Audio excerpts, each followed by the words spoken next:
સંદેશ ન્યૂઝ હું છું આપની સાથે કૃષ્ણા।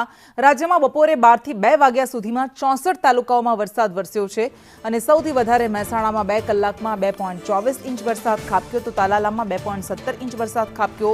કુતિયાણામાં 1.85 ઇંચ વરસાદ વરસ્યો છે જ્યારે લોધિકામાં 1.85 ઇંચ, કવાંટમાં 1.50 ઇંચ વરસાદ વરસ્યો। સુરત સિટીમાં 1.14 ઇંચ વરસાદ ખાબક્યો જ્યારે કેશોદમાં 0.98 ઇંચ વરસાદ વરસ્યો છે।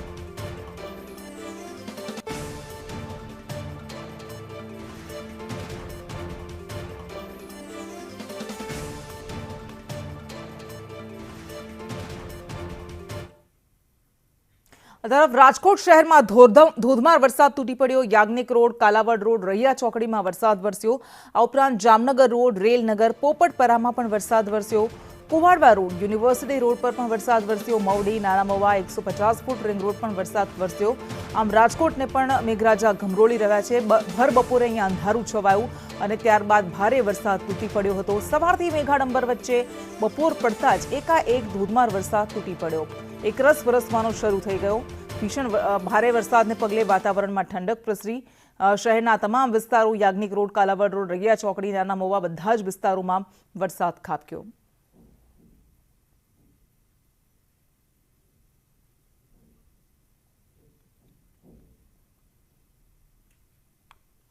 તો આ દ્રશ્યો રાજકોટ શહેરના શહેરી વિસ્તારોને મેઘરાજા ગમરોળી રહ્યા છે। યાજ્ઞિક રોડ, કાલાવડ રોડ, નાના મવા રોડ, આ બધા જ વિસ્તારોમાં સારો એવો વરસાદ ખાબક્યો હતો। કેટલાક નીચાણવાળા વિસ્તારોમાં પાણી પણ ભરાયા। અને મયુર સોની સંવાદદાતા રાજકોટથી આપણી સાથે લાઈવ જોડાઈ ગયા છે। મયુર, રાજકોટના કયા કયા વિસ્તારો છે કે જેને મેઘરાજા ગમરોળી રહ્યા છે? કેવો વરસાદ વરસ્યો? કેટલો વરસાદ વરસ્યો?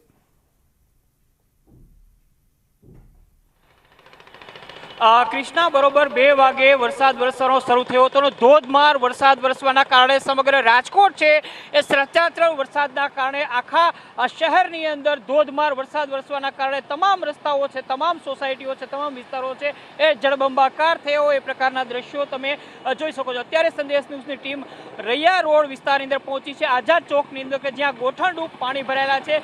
વરસાદે થોડો વિરામ જરૂર લીધો છે પરંતુ સમસ્યાઓએ વિરામ નથી લીધો। માત્ર 1 કલાક સુધી વરસેલા વરસાદના કારણે રાજકોટ શહેર જળબંબાકાર થયું હોય એ પ્રકારની સ્થિતિ છે એ અહીંયા જોવા મળી રહી છે। રૈયા વિસ્તાર, Yagnik road, Bilvas, 150 foot ring road, Ramapir ચોકડી, આ તમામ વિસ્તારો છે તેની અંદર ગોઠણરૂપ પાણી ભરાયેલા છે। પોપટપરાનું નાલું, જંકશન પ્લોટ સહિતના વિસ્તારો છે તેની અંદર નદીઓ વહેતી હોય એ પ્રકારના દ્રશ્યો છે તે જોવા મળ્યા છે। અત્યારે અમે પહોંચ્યા છે નહેરુનગરની અંદર ને નહેરુનગરની અંદર તમે આ દ્રશ્યો જોઈ શકો છો કે ત્યાં શેરીઓની અંદર નદીઓ વહેતી હોય, લોકોના ઘર સુધી પાણી પહોંચી ગયા છે। અનેક વાહનો ડૂબની અંદર ગયા છે। 2-3 ફૂટ જેટલું પાણી, વરસાદી પાણી અહીંયા જમા થઈ રહ્યું છે। ઉપરવાસમાંથી સતત પાણીની આવકના કારણે લોકોના ઘર સુધી, દુકાનો સુધી અહીંયા પાણી પહોંચેલું જોવા મળી શકે છે। હું કેમેરામેન વિપુલને કહીશ કે અહીંયા દુકાનના શટર સુધી વરસાદી પાણી પહોંચી ગયું છે અને આ દ્રશ્યો બતાવો।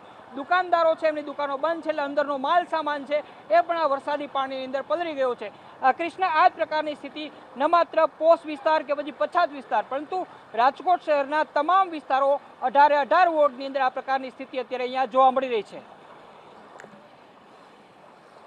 સાથે જોડાવા માટે તો રાજકોટ શહેરમાં ધોધમાર વરસાદ તૂટી પડ્યો છે અને કેટલાક નીચાણવાળા વિસ્તારોમાં પાણી ઘૂસી ગયા છે, પાણી ભરાઈ ગયા છે, દુકાનોમાં પાણી ઘૂસાઈ ગયા છે અને વાહન ચાલકોને પારાવાર મુશ્કેલીનો સામનો કરવો પડી રહ્યો છે। તો રાજકોટ શહેરને પણ હવે મેઘરાજા ગમરોળી રહ્યા છે, વાહન ચાલકોને મુશ્કેલીનો સામનો કરવો પડી રહ્યો છે। રાજકોટમાં મેઘરાજા અત્યારે આ દ્રશ્યો અમે આપને બતાવી રહ્યા છે, બધા જ વિસ્તારો છે કે જેને ગમરોળી રહ્યા છે। હાલ પૂરતો વરસાદે વિરામ લીધો છે પરંતુ કાળું મયુર આપણી સાથે ફરી જોડાયેલા છે। મયુર, આપે કહ્યું કે દુકાનોના શટર અત્યારે પડી ગયા છે, દુકાનો બંધ છે પણ તેમ છતાં પણ પાણી તો ઘૂસી જ ગયા છે એટલે દુકાનોની અંદર પણ નુકસાન થયું હશે, સ્વાભાવિક છે। પરંતુ રાજકોટના કયા એ વિસ્તારો છે કે જેને સૌથી વધારે નુકસાન થયું હોય વરસાદને કારણે અથવા તો જ્યાં સૌથી વધારે હાલાકી પડી હોય?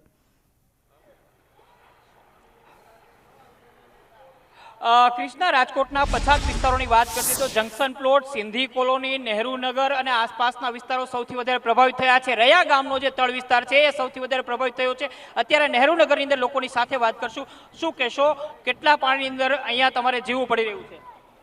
સર, મારું ઘર અહીંયા જ છે, એની અંદર હાલની તકમાં અંદર આટલું પાણી ભરાઈ ગયું છે। કેટલું ગોઠણડૂબ પાણી ભરાઈ ગયું છે? ના, ગોઠણથી થોડુંક ઓછું, પણ અંદર નીચાણવાળો વિસ્તાર છે એટલે અમારા ઘરમાં સીધું પાણી કરી જાય છે. અને આ માથેનું જે બધું પાણી છે ને આ બધું નીચાણનું દર વર્ષે આ સ્થિતિ થઈ, કોર્પોરેશન કંઈ કરતું નથી. કોઈ કરતું નથી. કોર્પોરેશન અહીંયા કાંઈ કરતું નથી. તમે આ દ્રશ્યોની અંદર પણ જોઈ શકો છો કે અહીંયા ગાડીઓ ડૂબમાં જાય એટલું પાણી ભરાયેલું છે અને આ માત્ર 1 કલાકની અંદર વરસેલા 2-2.5 ઇંચ વરસાદના કારણે આ પ્રકારની સ્થિતિ છે. હજુ ચોમાસું બાકી છે, અષાઢ મહિનાની આજથી શરૂઆત જ થઈ છે, પરંતુ આ દ્રશ્યો ઉપરથી જોઈ શકાય છે કે લોકોના ઘર સુધી, ઘરની અંદર સુધી પાણી ભરાયેલા છે. વરસાદે વિરામ લીધો છે એટલે આ પાણીનો સ્તર છે તે થોડો ઓછો થયો છે, પરંતુ જે પ્રકારની મુશ્કેલી છે લોકો સહન કરી રહ્યા છે. જો 5 થી 6 ઇંચ વરસાદ આવે તો ચોક્કસ લોકોના ઘરની અંદર પાણી ઘૂસી જાય છે, લોકોને નુકસાની થાય છે, ઘરવખરીની નુકસાની થાય છે, દુકાન ધંધાની અંદર જે માલ સામાન રાખેલો હોય છે એની નુકસાની થાય છે, વાહનોની નુકસાની હોય છે, લોકોનું જનજીવન છે તે સંપૂર્ણપણે પ્રભાવિત થાય છે. પરંતુ આ વરસાદી પાણીના નિકાલની જે મૂળભૂત સમસ્યા છે તે ન થાય. કાકા શું કહે છો, દર વર્ષે નહેરુનગરમાં આવી સ્થિતિ? આ સ્થિતિ છે. કોઈ આવતું નથી? કોર્પોરેટર ક્યાં છે? કોઈ નથી આવતું. બસ થઈ જાય ત્યાં ગયા કેમ થયું, બરોબર થયું. તો મત લઈને કોર્પોરેટરો વહી જાય છે, વરસાદ ન હોય ત્યારે આવે છે ને વરસાદ આવે ત્યારે ગાયબ થઈ જાય છે. આ કાયમનું થઈ ગયું છે. દર વર્ષે ચોમાસાની અંદર નેતાઓ છે એ અહીંયા ચોમાસું પૂરું થયા પછી આવે છે, દિવાળીએ સારા વચનો આપે છે, પરંતુ વરસાદ આવે ને વરસાદના 4 મહિના જાણે વોન્ટેડ હોય એ પ્રકારની સ્થિતિ નેતાઓની, સ્થાનિક કાર્યકર્તાઓની જોવા મળે છે. કોર્પોરેશનનો સ્ટાફ પણ અહીંયા દેખાતો નથી. વરસાદના કારણે બાળકો તો આનંદ કરે છે, પણ જે લોકોને મુશ્કેલી પડે છે, મુશ્કેલી સૌથી વધારે તેમને થતા નુકસાનની છે. કારણ કે ઘરની અંદર જો પાણી ઘૂસી જાય તો લોકોની ઘરવખરી છે, 12 મહિનાનું કરિયાણું છે, એમને સારા એવા પ્રમાણની અંદર નુકસાની થાય છે. જે લોકો રોજનું કમાઈને રોજનું ખાય છે એવા લોકોને સૌથી વધારે પરિસ્થિતિ ખરાબ હોય એ પ્રકારની સ્થિતિનો સામનો કરવો પડે છે. કૃષ્ણા, અહીંયા એક માજી છે, ફ્રૂટનું જે દુકાન લારી ચલાવે છે, એમને આ વરસાદના કારણે પણ ખાસ એવી મુશ્કેલી પડી રહી છે. બેન, બોલશો તમે? આ વરસાદના કારણે તમારા ઘરની અંદર પાણી ઘૂસી ગયા છે, ક્યાં રહ્યો છો તમે? અમરજીતમાં રહ્યો છો, અહીંયા પાણી ઘૂસી ગયા છે? હા, ઘૂસી જાય હો. તો શું કરશો? ઘરબરમાં બધું નુકસાન થઈ જશે તો શું કરવાનું? કોઈ આવશે નહીં મદદ કરવા? આવે? કોણ આવે મદદ કરવા કે કોઈ નહીં? હવે કોણ આવે? બોલાવીએ ઈ આવે. આવે? શું કહે? કઈ કહેતા નહીં, શું કહે? બસ વાતો કરીને વહી જાય છે. બેન પણ કહે છે કે અમે સમજીએ છીએ કે નેતાઓ છે, કોર્પોરેશનનું તંત્ર છે, એમની કામગીરી શું છે ને એને શું કહેવું, કારણ કે એમની પાસે શબ્દો નથી.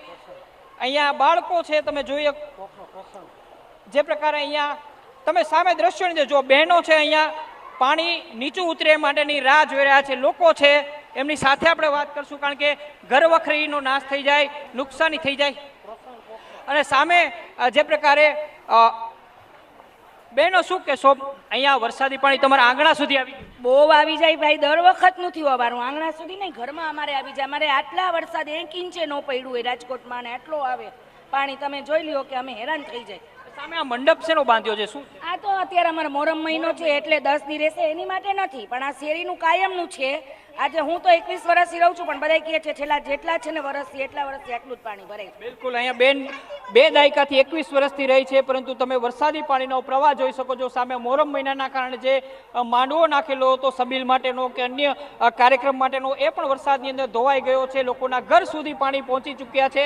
નહેરુનગર વિસ્તારની કૃષ્ણા સૌથી મોટી સમસ્યા જે લોકો અહીંયા રહે છે એ ચોક્કસ કહે છે કે નેતાઓ આવે છે, વાયદા કરે છે, પરંતુ આ વાયદા માત્ર વાયદા જ બની જાય છે. માત્ર 1 કલાક વરસાદની અંદર જે 2-2.5 ઇંચ વરસ્યો છે તેના કારણે આ પ્રકારની સ્થિતિ રૈયા વિસ્તારની થઈ છે. જે બિલકુલ મયુર, આભાર આપનો.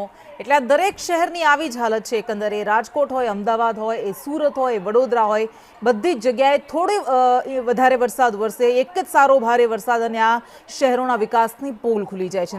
રાજકોટમાં પણ કંઈક આવું જ થયું છે.